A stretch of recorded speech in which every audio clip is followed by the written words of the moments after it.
Outside in the garden at that very moment, Aunt Sponge and Aunt Spider had just taken their places at the front gate, each with a bunch of tickets in her hand, and the first stream of early morning sightseers was visible in the distance, climbing up the hill to view the peach. "We shall make a fortune today," Aunt Spider was saying.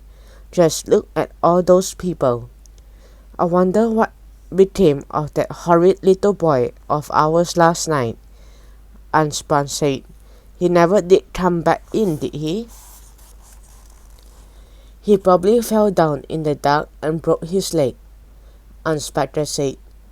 "Or his neck, maybe," Aunt Sponge said hopefully. "Just wait till I get my hands on him," Aunt Spider said. "He'll never want to stay out all night again by the time I finish with him. Good gracious me, what's that awful noise?" Both women swung around to look.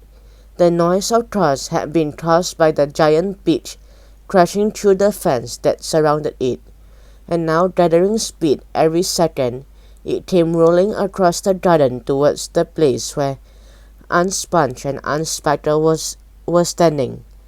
They gaped, they started to run, they panicked. They both got in each other's way. They began pushing and jostling, and each one of them was thinking only about saving herself.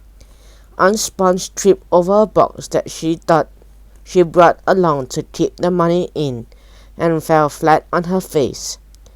Aunt Spider immediately tripped over Aunt Sponge and came down on top of her. They both lay on the ground fighting and clawing and yelling and struggling frantically to get up again. But before they could do this, the mighty peach was upon them. There was a crunch, and there was silence.